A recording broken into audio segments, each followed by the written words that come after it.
All right, folks, welcome back to the Global Intel channel. Today we're going to talk about a phone call between Mr. Zelensky and Mr. Trump that will hopefully pan out for a ceasefire.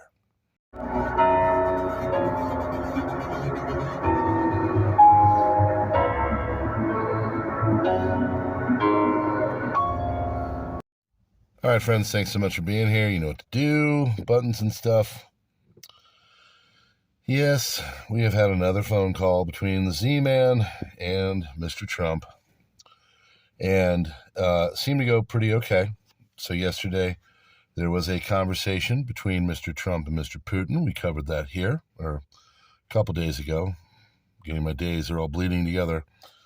But basically, they agreed on, in principle, some things. They agreed that infrastructure should not be something that is attacked. There's a bit of a ceasefire as it pertains to infrastructure and what they can do against all of that. Also, they said they would like to do a larger framework, and they're going to be talking this weekend in Jeddah, Saudi Arabia, about everything.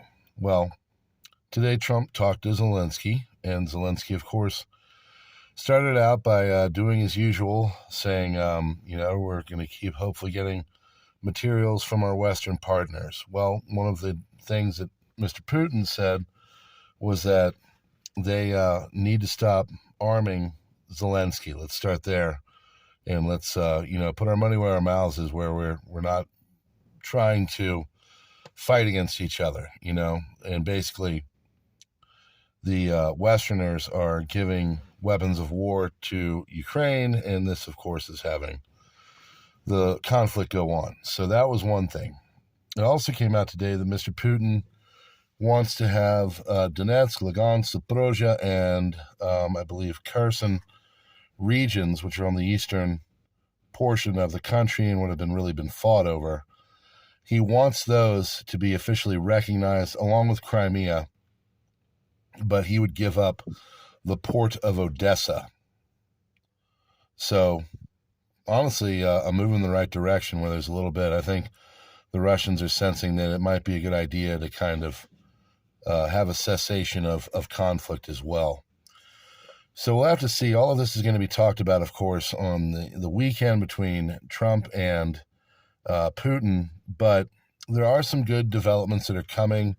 They're hoping that after they talk this weekend, there is going to be some form of a framework to a ceasefire in the next couple weeks. And this would be really good on all different levels. The Ukrainian conflict has been extremely weighing on Western and everybody, people and money and ammunition.